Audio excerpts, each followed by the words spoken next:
Hello to all my dear learners.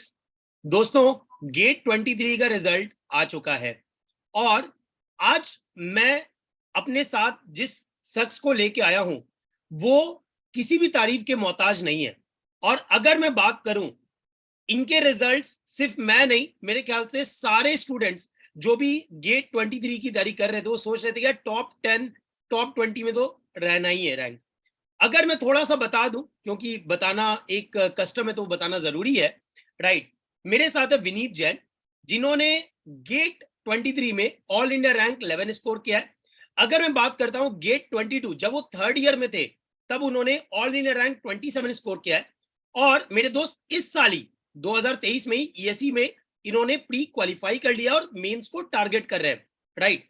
तो विनीत के बारे में ऑलमोस्ट मेरे ख्याल से सारे स्टूडेंट जानते हैं, बट मैं चाहूंगा विनीत थोड़ा सा अपने बारे में बताओ, क्योंकि आज ये जो इंटरव्यू है, मैं इस इंटरव्यू में आपसे ये नहीं पूछने वाला कि आपने क्या क्या किया। मैं जो बच्चों की कॉमन क्वेश्चंस है प्रिपरेशन के दौरान या प्रिपरेशन कब स्टार्ट करनी चाहिए, हम उन सब पे ज्यादा बात करेंगे।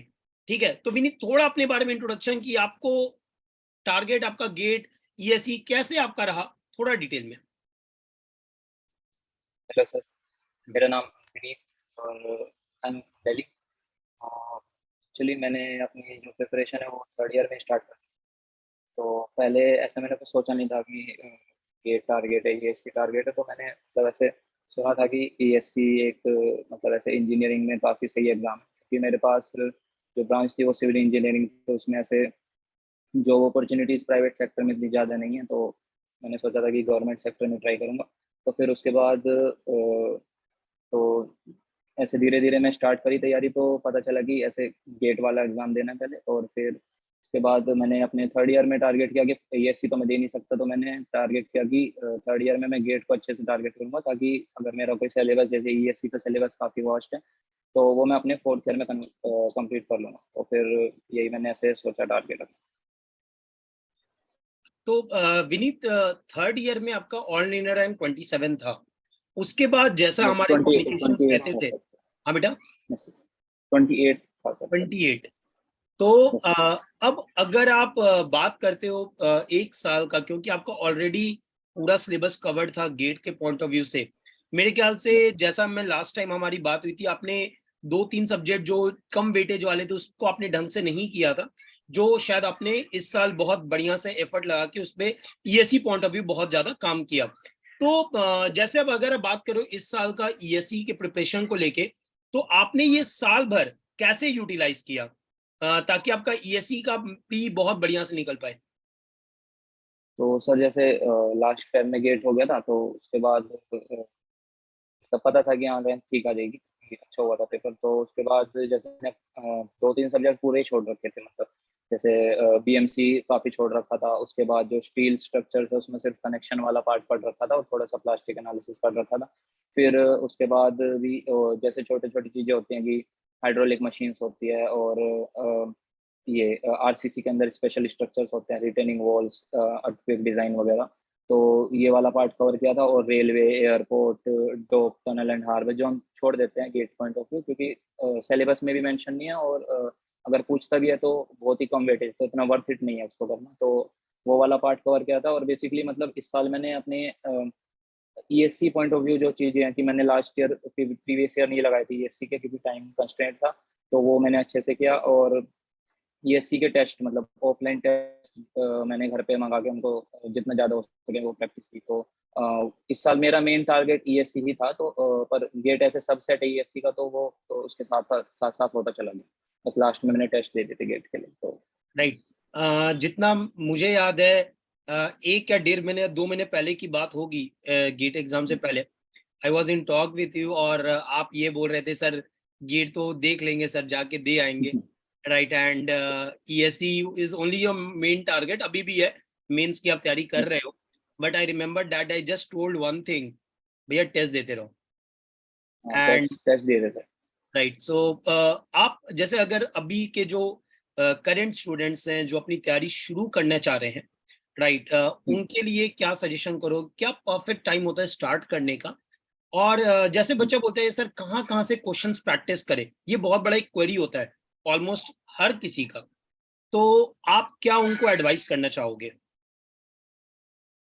तो सर पहले कब स्टार्ट करें ये तो ऐसे किसी एक कोई डिफाइन नहीं है, क्योंकि हर बंदे की कैपेसिटी अलग अलग होती है। अब जैसे हमारा मतलब मेरा दोस्त है आयुष, जानती हैं सब, तो उसने एक साल में ही सारे एग्जाम निकाल लिए, और मेरे को ऐसे 2 साल लग गए। तो हर बंदे की कैपेबिलिटी अपनी अपनी अलग अलग होती है, पर ऐसे आइडियल टाइम अगर बिना स्ट्रेस के करना है तो ईएस के लिए तो 1.5-2 साल सफिशिएंट है, क्योंकि सिलेबस काफ़ी है, और गेट के लिए 1 साल तो चाहिए ही। और दूसरा क्वेश्चन आपका कि कहाँ से प्रैक्टिस करें, तो ऐसे गेट में तो क्योंकि मोस्टली नए क्वेश्चन आते हैं, तो खाली प्रीवियस ईयर करने से नहीं हो पाएगा। पर ईएस के लिए जो मैंने किया था वो प्री के लिए तो सिर्फ मैंने प्रीवियस ईयर क्वेश्चन ही लगाए थे, और मैंने गिना नहीं था मैंने कितनी बार लगाए थे, बस लगाए प्रीवियस ईयर ही मैं बार बार लगाता चला गया। और गेट के लिए मतलब ऐसे बहुत वर्कबुक आती हैं कई सारी, और मतलब मेन तो जो बेस बनाते हैं वो तो प्रीवियस ईयर ही बनाते हैं। उसके बाद टेस्ट सीरीज में काफी अच्छे क्वेश्चंस निकलते हैं, तो टेस्ट सीरीज तो मेन टारगेट है। राइट विनीत, देखो एक जनरल एक मेंटालिटी होती है, आप तो इसके थ्रू गुजर चुके हो। टेस्ट सीरीज को लेते हुए बात कर रहे हैं हम, जैसे कि बच्चे ज्यादातर क्या होता है ना, टेस्ट सीरीज देना नहीं चाहते, उनको डर लगता है नंबर कम आता है तो अगले में नंबर आएगा कि नहीं आएगा। जैसे इफ आई रिमेम्बर, आपका इस साल का ही बात है, लास्ट ईयर आप मुझे याद है कि आप 80s के अराउंड आप स्कोर कर रहे थे एंड टेस्ट कम होते होते। और इस बार भी अगर मैं बात करता हूं तो जब आप पहला टेस्ट दिए थे, मैं जानना चाहूंगा बच्चों को, आप बताओ वो जब पहला 2-3 टेस्ट आप दिए थे तो उसमें आपका क्या मार्क्स रहा था, ताकि बच्चों को भी समझ में आए, और एंड होते होते वो मार्क्स क्या रहा? तो सर मैंने टेस्ट जो दिया था उसमें मेरे ऐसे फर्स्ट टेस्ट, क्योंकि मैंने ऐसे गेट की छोड़ दी थी तैयारी, मतलब गेट गेट के जो एक लेवल होता है क्वेश्चन का, तो उस लेवल के क्वेश्चन मैं नहीं कर रहा था उसमें। तो मेरा जो उस टेस्ट में अराउंड मार्क्स थे वो अराउंड 55-56 थे 100 में से।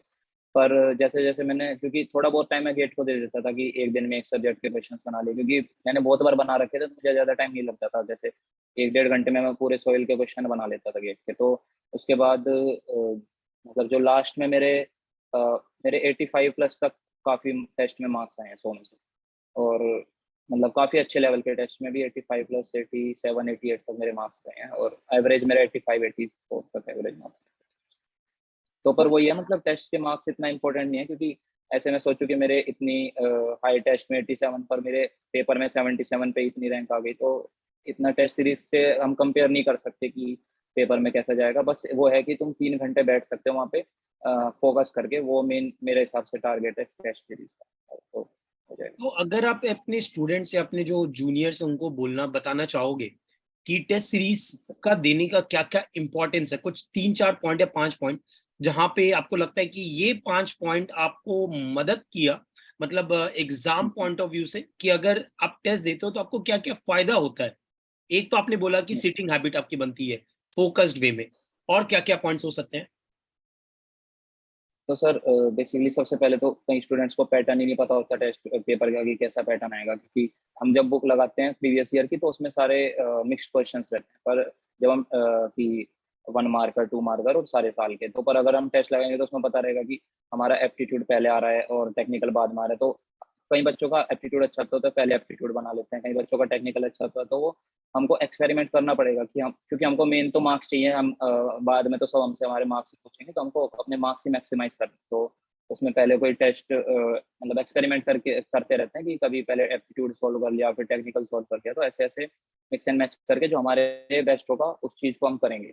और भी पॉइंट जैसे मैंने ईएस के लिए ऑफलाइन टेस्ट दिए थे, अब पेपर ईएस का ऑफलाइन होगा, पर मैं ऑनलाइन टेस्ट दूँ तो उसका कोई मतलब नहीं बनता, क्योंकि जो तुम पेपर पेपर पेन लेके सोल्व करोगे और कंप्यूटर पे सोल्व करोगे, दोनों में काफ़ी डिफरेंस है। तो ये चीज़ है कि जो पेपर है उसको उसी हिसाब से सोल्व करो, टाइम लिमिट सेट करके।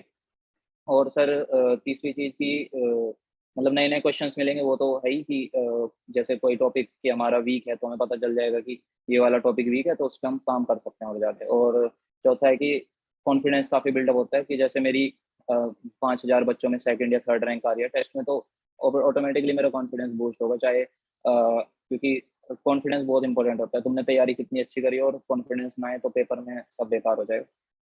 तो यही सब पॉइंट्स हैं।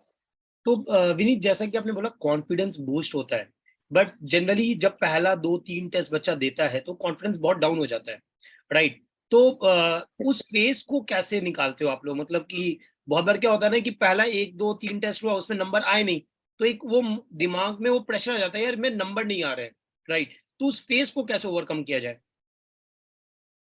सर वो फेस तो टेस्ट दे के ही ओवरकम होगा, जितना ज्यादा तुम टेस्ट दोगे वो अपने आप ही चला जाएगा। पर ऐसा नहीं है कि तुम तैयारी नहीं कर रहे हो, टेस्ट देते जा रहे हो, तो वो लास्ट में नंबर तो आएंगे नहीं। तुम्हारी तैयारी अच्छी रखनी है, उसके बाद टेस्ट दो ना। तो अगर तुम्हारी तैयारी अच्छी है तो नंबर आएंगे ही, उसमें कोई नहीं रोक सकता। क्योंकि इस साल भी सर मैं गेट के बाद आपको पता है मैंने कॉल करी थी, क्योंकि 3 दिन तक तो मैं भी इतना टेंशन में था कि पेपर इतना अच्छा नहीं हो, क्योंकि एक्सपेक्टेशन थी ना मेरे को अपने आप से कि इस बार मेरी ऐसे काफी अच्छी रैंक आएगी।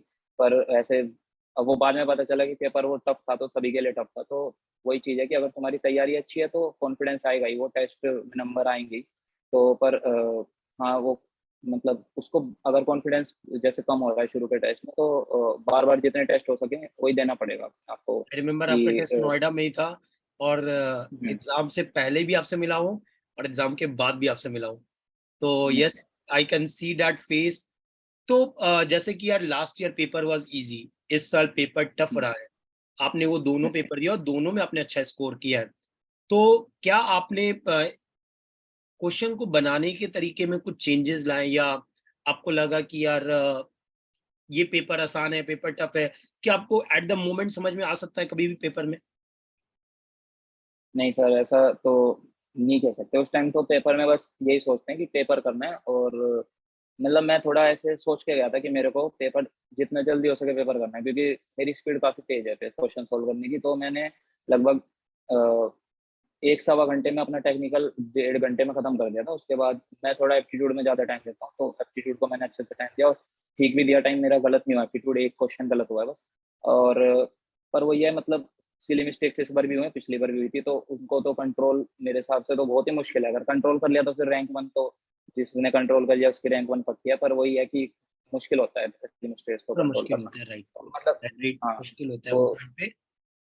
तो विनीत, जैसा कि अब बात हो रही है यहाँ पे, आपने टेस्ट भी अच्छा दिया था, टेस्ट अच्छे से कर लिया था, लेकिन जब ये फेज गुजरता है ना, जब आप प्रिपरेशन कर रहे होते हो, बहुत सा ऐसा पल आता होगा कि यार यही चीज बार बार पढ़ रहे हैं हम, है ना, एक ही चीज बार बार देख रहे हैं। तो बहुत बार क्या होता है, बच्चे बोलते हैं यार अब नहीं पढ़ेंगे, हो गया। लेकिन उस फेज को ही तो मेन निकालना होता है, जिससे आपका वो मोमेंटम बना रहता है। तो उस समय आप क्या कर रहे थे? उस फेज को आप कैसे निकाल रहे थे? तो सर मतलब ये फेज आता ही रहता है, क्योंकि मैं तो काफी टाइम से प्रेफर कर रहा हूँ। तो मेरे साथ तो हर हफ्ते हर 2 हफ्ते में फेज आता है कि अब तो मतलब जैसे बीएमसी जैसा सब्जेक्ट है, तो मतलब मैंने गिना नहीं, मैंने कई 100 बार रिवाइज कर लिया होगा बीएमसी को। मतलब कोई कोई लिमिट नहीं है कि मैंने कितनी बार ये जो छोटे छोटे सब्जेक्ट हैं, एनवायरनमेंट की जो थ्योरी हो गई। पर वही चीज़ है कि तुम जब एंड गोल सोचते हो अपना कि ये चीज़ मिलने के बाद तुमको क्या मिलेगा, तुम अगर आईएएस ऑफिसर बनोगे या तुम सीपीडब्ल्यूडी के ऑफिसर बनोगे, तो वो जो लेवल ऑफ सेटिस्फेक्शन है वो इसको ओवरकम कर जाता है कि अभी 1-2 महीने की पढ़ाई बाकी है या एक हफ्ते की पढ़ाई बाकी है। तो और मतलब ऐसा नहीं है कि मतलब ऐसे पढ़ते रहो। थोड़ा मैं चला जाता था घूमने भी 1-1.5 हफ्ते बाद, या कहीं ऐसे चले जाओ दोस्तों से मिलने। तो वही चीज़ है कि अ, वो पढ़ना तो पड़ेगा ही, क्योंकि अगर तुम नहीं पढ़े तो फिर और कोई रैंक ले जाएगा, वो बात है। तो वही चीज़ है। सही बात है, ब्रेक्स जरूरी है। आपके ड्रीम अगर क्लियर है, जब भी आपका ऐसा डीमोटिवेशन फेज आए, जब आपको लगे कि यार एक ही चीज बार बार पढ़ रहे हैं, think of the final result where you will be landing once you get the rank. तो अगर वो चीज आप करते हो तो obviously result will be there. एक और सवाल होता है कि रिवीजन स्ट्रैटेजी आपने, आपकी बहुत तोड़ हुई होगी। मैं वही, आपने बोला बार बार, मैं बहुत बार देख रहा था, है ना, कि एक ही सब्जेक्ट को मुझे नहीं पता कितना बार मैं पढ़ चुका हूँ, राइट? तो अब मैं उन बच्चों के लिए बात कर रहा हूँ जो नए नए स्टार्ट करते हो सकता है वो अभी 1 या 2 सब्जेक्ट पढ़ लिए होंगे, और वापस से जब वो सब्जेक्ट देखने जाते हैं तो उनको लगता है मैं सब कुछ भूल चुका हूँ, राइट? तो उनको क्या सजेस्ट करोगे आप? सर मतलब मेरे साथ भी प्रॉब्लम है। मतलब जैसे जो कन्वेंशनल चीजें होती है ना, मतलब कि शॉर्ट नोट्स खुद बनाना, और जैसे कहते हैं कि जो तुमने सब्जेक्ट पढ़ा वो सब्जेक्ट उस दिन रिवाइज होना चाहिए, उससे अगले दिन फिर ऐसे 1 हफ्ते बाद रिवाइज होना चाहिए, ऐसे टाइमलाइन सेट करते हैं काफी लोग। मतलब वो सब उनके लिए काम करती होंगी, पर मेरे साथ ऐसा था कि अ, मैं हर रोज ही रिवाइज कर लूँ। मैं मतलब ऐसा था लास्ट में तो कि पूरा सिविल इंजीनियरिंग ही रोज रिवाइज कर रहा था, इतने इतनी लेवल तक हो गया था कि तुम जब ये कोई चीज इतनी बार पढ़ लेते हो तो तुम 1 घंटे में पूरा सॉइल, 1 घंटे में पूरा एनवायरनमेंट उस तक कर लेते हो। पर जैसे जो नया स्टार्ट कर रहा है उनके लिए तो यही है कि तुमको हर एक चीज करनी है, मतलब कोई चीज मिस नहीं करनी, रिवीजन भी करना है, टेस्ट भी लगाने हैं, प्रीवाइक्यूज भी लगाने हैं। तो अब वो चीज तुम्हारे ऊपर डिपेंड है कि जैसे तुम कॉलेज जाते हो तो किस तरह से मैनेज कर रहे हो। पर वही चीज है कि तुमको सारी की सारी जो फॉर्मूले हैं, सारे के सारे जो कॉन्सेप्ट हैं वो तुम्हें याद होने चाहिए। क्योंकि जब तुम पेपर लिखने जाओगे तो तुम वहाँ फॉर्मूला सोचोगे नहीं कि मैं 5 मिनट फॉर्मूला सोचने में लगा रहा हूँ, इतने में तो पेपर ही निकल जाएगा। तो वो सब चीज़ तुम्हारे माइंड में सेट होनी चाहिए। और वही चीज़ बार बार प्रैक्टिस से आती है, मतलब कि तुम जितनी बार उस चीज़ को लिख के देखोगे कि मैंने फॉर्मूला उस क्वेश्चन में इतनी बार यूज़ कर लिया, तो वो फॉर्मूला तुम्हारे दिमाग में आ जाएगा, तुम्हारे ब्लड में आ जाएगा, और वो भूलोगे नहीं तुम कभी। तो वही चीज़ है कि एफर्ट लगाने, रोज रोज डेली डेली एफर्ट लगाना है। और ये नहीं कि एक दिन पढ़ाई कर ली, फिर 2 दिन छोड़ दी, फिर तीसरे दिन पढ़ाई कर ली। पढ़ाई रोज ही करनी है, मतलब अगर किसी दिन कम भी हो जाए तो 1-2 घंटा पढ़ना है, पर पढ़ना डेली है। पढ़ना तो डेली है, भले वही ही चीज, आप किसी दिन हो सकता है 10 घंटा पढ़ लोगे, किसी दिन 2 ही घंटा पढ़ लोगे, बट वो पर पढ़ना मोमेंटम डेली है, आपका बहुत जरूरी है। कंसिस्टेंसी बहुत जरूरी है, राइट। कंसिस्टेंसी सब सब। एकदम एकदम विनीत। विनीत, आप आपका अपना डेली रूटीन बताओगे? मतलब अगर मैं बात करूं, आप अभी, यस, मैं लास्ट ईयर का नहीं बात कर रहा, क्योंकि लास्ट ईयर आप, मुझे पता है, आप कॉलेज नहीं किए थे, राइट, बट इस साल हम्म, आपको कॉलेज करना पड़ा है। तो इस साल आपका डेली रूटीन क्या रहा? क्योंकि बीइंग मतलब मैं उस तरीके से लेके चल रहा हूँ कि आपने एक बार पूरा सब्जेक्ट कवर कर लिया था। अब जैसे बहुत बार क्या होता है, बच्चे ये बोलते हैं, सर मेरे तो सारे सब्जेक्ट कवर्ड है ना, अब मैं क्या करूँ? हम्म, है ना, जैसे अभी इस बार बहुत बार होगा, जो बच्चे गेट 23 लिखे होंगे और 24 को टारगेट कर रहे होंगे, राइट, उनका एक सबसे बड़ा पॉइंट ये होगा, सर कि मैंने तो सारे सब्जेक्ट कर लिए, अब मेरा अप्रोच क्या रहना चाहिए सब्जेक्ट्स को लेके, कैसे सब्जेक्ट रिवाइज करना है, कौन से क्वेश्चन बनाने हैं, उन सब के लिए मैं बात करना चाह रहा हूँ। और ताकि बच्चों को क्लैरिटी रहे कि कैसे तैयारी आगे लेके चलनी है, क्योंकि yes, now you are not a competitor to them, तो अब आप बता सकते हो प्रॉपर वे में। तो ऐसे मतलब कॉलेज में मेरा थोड़ा रूटीन डिफरेंट है और घर पे थोड़ा डिफरेंट रहता है, क्योंकि कॉलेज में ऐसे टाइम सेट होता है कि खाना इसी टाइम मिलेगा और लंच इसी टाइम मिलेगा। घर में तो मम्मी बनाती हैं तो अपना फ्लेक्सिबल रहता है काफ़ी। तो कॉलेज में मैं थोड़ा ऐसे जल्दी उठ जाता था, 6 साढ़े 6 बजे। मतलब रात को मुझे 11-12 बजे तक मैं सो ही जाता हूँ कॉलेज में तो। और थोड़ा जल्दी उठ जाता हूँ तो वही था कि सुबह उठ के, क्योंकि ईएस के लिए जीएस भी इम्पोर्टेंट है, तो जीएस सुबह में जीएस रिवाइज कर लेता था। और मतलब ऐसे मैंने जीएस के नोट्स नहीं बनाए थे, तो क्योंकि नोट्स से पढ़ने में तो मेरे को थोड़ा अब बोरिंग सा लगने लगा, बार बार पेज पलट के पढ़ना। तो फिर मैंने स्लाइड्स डाउनलोड कर रखी थी और वही स्लाइड्स में पढ़ता रहता था। तो जीएस को 1-1.5 घंटा 2 घंटे जीएस को दिए, और फिर ऐसे ब्रेकफास्ट वगैरह करने के बाद फिर अपना जैसे कोई भी सब्जेक्ट पकड़ लिया, जैसे सोइल पकड़ लिया, मतलब मेरे को याद तो सब है ही सोइल में। तो वही था कि मैं ईएस के पीवाईक्यू उठाता था, और जितने हो सके कि लास्ट पहले ऐसे कर लो कि ऑल्टरनेट बना लिए कभी, मतलब ऐसा कुछ फिक्स नहीं था, कभी ऑल्टरनेट बना लेता था, कभी सारे 5 चैप्टर के बना लिए, कभी 6 चैप्टर के बना लिए। तो काफी रैंडम रूटीन है मेरा। तो पर वही है कि जब अगर रूटीन रैंडम रहता है तो सब चीज होती रहती है बार बार। तो तुम्हारी एक एक सब्जेक्ट कितनी बार हो गया तुमको खुद ही नहीं पता चलता वो चीज है कि एक सब्जेक्ट उठा लिया, फिर जैसे सोइल के क्वेश्चंस लगा लिए, तो फिर उसके बाद बीएमसी रिवाइज कर लिया। तो ऐसा नहीं करता था कि एक दिन सिर्फ सोइल ही करा। एक ही दिन में 5-6 सब्जेक्ट, किसी का कुछ लगा लिया, किसी का कुछ लगा लिया, तो वो तुम्हारे सब चीज तुम्हारे माइंड में चल जाती रहती थी। पर अब वही है कि हर बंदे का अलग रूटीन है, तो कोई ऐसा 2 सब्जेक्ट भी लेके कर सकता है कि मैं एक दिन में 2 सब्जेक्ट कर लूंगा, फिर अगली बार उसके। पर मल्टीपल रिविजन होने चाहिए। ये नहीं है कि तुमने एक बार कोई सब्जेक्ट पढ़ लिया तो वो सब्जेक्ट पढ़ के तुम्हारा पेपर निकल जाएगा, क्योंकि अ, वो नए क्वेश्चंस सर नहीं बन पाते। मतलब जो क्वेश्चंस तुमने पहले बना रखे हो, तुमने कहीं देख रखे हो, वही क्वेश्चंस तुमसे बनेंगे। नए क्वेश्चंस बनाने हमें में थोड़ा वहाँ पे मुश्किल होगा, नहीं बन पाएंगे। हाँ, राइट, आई एग्री। वो क्वेश्चन सर ठीक है। Yes, sir। वो क्वेश्चन विनीत, टीचर से ही यहाँ टाइम पे जो लगता है, है बनने में। राइट राइट राइट, मैं यहाँ पे आपसे एक सवाल पूछता हूँ। ये जो रूटीन आपने बोला है, ये तो एंड आते आते मेरे ख्याल से आप फॉलो कर रहे होगे लास्ट 3 to 4 मंथ्स, हाँ, क्योंकि स्टार्टिंग फेज में तो यस, वो सब्जेक्ट्स भी आप कर रहे होगे जो आपने हाँ, प्रॉपर नहीं किया होगा, और उसके यस साथ सर, साथ आप रिवाइज कर रहे होगे, राइट। Yes sir, yes. तो हाँ, उसको किस तरीके से आपने बाइफरकेट किया? मतलब डेली इतना आपको रिवीजन में डालना है, कितने आवर्स आपको अपने पढ़ाई में डालना है, जो आप नए टॉपिक्स पे हाँ, लो, वो कैसे आपने बाइफरकेट किया? ठीक है। तो मैं वो बता देता हूँ, जब मेरा मतलब सिलेबस नहीं हुआ था, तो सिलेबस जब मेरा चल रहा था तो मतलब मैं 2 क्लासेस करता था। जैसे आपका एनवायरनमेंट चला लिया और दूसरे सर का किसी का सर्वे चला लिया, तो 2 सब्जेक्ट में करता था। और उस सब्जेक्ट में जैसे मेरा कोई चैप्टर खत्म हुआ तो उसके मैंने पीवाईक्यूज लगा ली गेट के, ईएससी के, वो मैं सारे पीवाईक्यूज लगा के, और अपना बाकी जो जैसे सोम मेरा कंप्लीट हो गया था, तो सोम की वर्कबुक लगा ली, सोम के पीवाईक्यूज लगा ली। विनीत आवाज नहीं आ फिर रही। उसके बाद ओके, डन, ठीक है, ठीक है। हेलो। हाँ, ठीक है। तो उसके बाद उसके क्वेश्चंस, जैसे सोइल चल रहा है तो सोइल के क्वेश्चंस लगा लिए। फिर वॉइस रुक गई विनीत। हेलो। हाँ, हेलो। ठीक है, कुछ इशू आ रहा था, बताइए। नेट थोड़ा अनस्टेबल है शायद सर। ओके, कोई बात नहीं, हेलो। आप कंटिन्यू करो। हाँ तो वो ये कि जो सब्जेक्ट पहले हो गया उसको रिवाइज करते चलो, और जो सब्जेक्ट अभी तुम्हारा चल रहा है उसको रिवाइज कर, मतलब उसको उसके सॉल्यूशन लगाते चलो साथ साथ, जैसे जो चैप्टर कंप्लीट हो गया उसको करते चलो। तो कुछ बैक नहीं रहना चाहिए तुम्हारा, सब हो जाना चाहिए। पाइल अप नहीं होनी चाहिए चीजें, जो चीज आपके हो गए हाँ। हैं। जैसे आप कोई भी चैप्टर आप खत्म करते हो, तो हम हमेशा बोलते हैं हम्म, कि यार उसके जितने भी क्वेश्चंस हैं आप हाँ। उस पे लगा लो, right, you yes solve sir. It, right. Yes. क्योंकि तुम जैसे मानो एक चैप्टर खत्म हुआ, तुम उसको पूरे क्वेश्चंस नहीं लगाए, तुम कुछ क्वेश्चंस ही यस लगाए सर। और तुरंत आप अगले सब्जेक्ट की तरफ अगले चैप्टर की तरफ मूव कर गए, आप उस चैप्टर में ही लगे रह गए। तो धीरे धीरे क्या होगा, ये पाइल अप होते जाते हैं चीजें, और फिर एट द एंड आपको लगता है कि मेरे से नहीं हो पाएगा, है ना, और फिर आप यस सर। काम चोरी करना शुरू कर देते हो कि सारे क्वेश्चन नहीं लगाएंगे, कुछ ही लगाएंगे, है ना। लास्ट 5 ईयर्स के लगा लेंगे। Right, last 5 year, last 10 years ही लगाएंगे, ज्यादा हम एफर्ट नहीं लगाएंगे।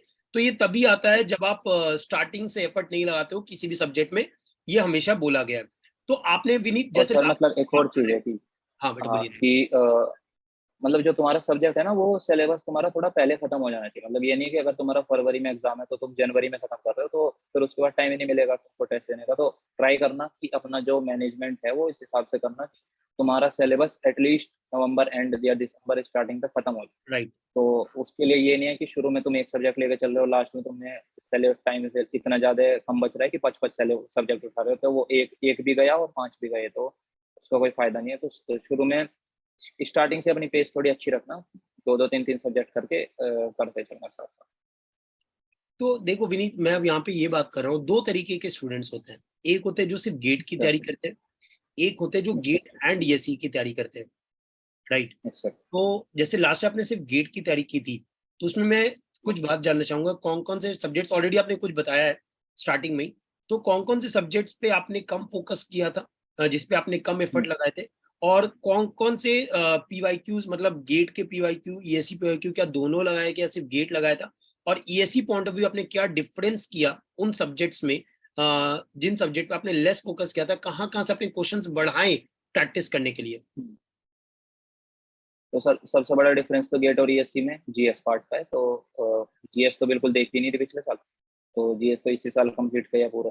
और और जो मेजर सब्जेक्ट हैं जैसे गेट में, और वो ईएस में भी मेजर ही हैं, जैसे सोम हो गया, सॉइल हो गया, एनवायरनमेंट हो गया, और हाईवे हो गया, और एफएम हो गया। ये सब सब्जेक्ट गेट के लिए काफी इंपॉर्टेंट है और ईएस के लिए भी इंपॉर्टेंट है। पर ऐसे सब्जेक्ट हैं जो गेट के लिए बेसिकली इतना इंपॉर्टेंट नहीं बोले जाते, पर कुछ नहीं कह सकते क्योंकि अनप्रेडिक्टेबल एग्जाम है। इस बार भी जैसे स्टील हो गया, स्टील से वैसे नहीं पूछता, पर इस बार भी ऐसे 4 5 नंबर का पूछ लिया था। पर मतलब थोड़ा रिस्क तो लेना पड़ेगा क्योंकि टाइम नहीं है। तो मैंने ईएस में भी सिर्फ प्लास्टिक एनालिसिस और कनेक्शन पार्ट पढ़ा था, और वो थोड़ा लक था कि वो उसी से मेरा लास्ट ईयर एक क्वेश्चन 2 नंबर का पूछ लिया था। और जैसे वो पार्ट हो गया कि बीएमसी हो गया, बीएमसी करने में भी 1 1.5 महीना लगता है, पर टाइम नहीं था इतना, तो मैंने बीएमसी नहीं पढ़ा था।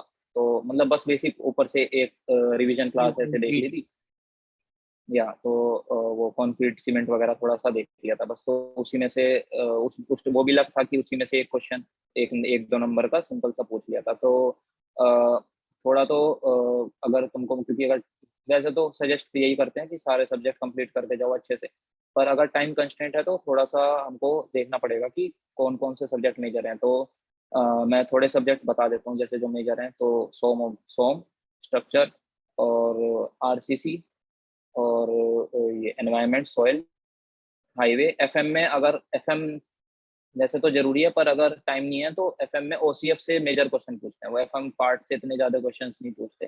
तो ओसीएफ अपना अच्छे से करके जाओ, और सर्वे से भी 3 4 नंबर का क्वेश्चन आसानी से पूछ लेता है। और मैथ्स और एप्टीट्यूड तो है ही, मैथ्स और एप्टीट्यूड तो 15 20। Right, right, right, right. बाकी जियोटेक और एनवायरनमेंट तो आपका मेजर होल्ड करता ही है, मेजर। तो करना ही है, right. Vineet, last question before we leave, घर पे क्या यस रिस्पॉन्स? सर, मैं क्योंकि मतलब मैं अभी तो आपके कॉलेज में हूँ। फादर से मिला हूँ एंड यस सर। 2 बार मेरे ख्याल से मीट हो चुकी है आपके फादर से, है ना? Yes and he is always very excited regarding you. Sir. तो वो मेरे से भी ज्यादा एक्साइटेड रहता है। तो अभी घर पे क्या माहौल है, क्योंकि ऑलरेडी आपके ब्रदर शायद आईएएस है, राइट? हाँ, तो मेरा ब्रदर आई है सर। हाँ, राइट। तो अभी घर पे क्या माहौल है? और ऑब्वियस बात है, कॉलेज में तो माहौल होगा ही अभी, पिटाई विटाई यस पड़ी सर। होगी। तो हाँ सर, पिटाई विटाई भी पड़ी है थोड़ी, बहुत किया है। पर सर घर में भी सर काफी खुश हैं सब। और मतलब ऐसे रिएक्शन तो मैंने नहीं देखा क्योंकि मैं घर पे था नहीं, तो कॉलेज में था। पर हाँ, फोन पे बात हुई तो मतलब काफी खुश हैं सब, रिश्तेदारों वगैरह का भी काफी फोन आए, तो खुश हैं सब सर। वो तो रहता ही है, जब रैंक आ जाएगा तो हर जगह से फोन आना शुरू हो जाता है। ठीक है, बहुत यस बढ़िया। सर। यस अभी आपको मैं बस यही विश करूंगा कि फॉर ईएससी मींस आप लगे रहो। Yes sir. ठीक है, यस सर। पीएसयूज आपको कोई भी मिल जाएगी, ठीक है, उसका तो आपको यस सर। सोचना भी नहीं है ना? भर यस सर। देना, फॉर्म जरूर भर देना, बेवकूफ़ी मत करना कि यस फॉर्म ना भरो। ठीक है, जो भी ये सर, बढ़ दिया। पीएसयू का फॉर्म आएगा जरूर भरना। और यस साथ ही साथ ईएससी मेंस को टारगेट लेते हुए आगे बढ़िए, है ना? Yes all the best. मिलते रहेंगे, हम तो यस बात सर। करते ही रहते हैं। ठीक है, कोई प्रॉब्लम है तो आप कांटेक्ट करो, कोई इशू नहीं है। ठीक है, यस। चलो, thank you, thank you, thank you so much.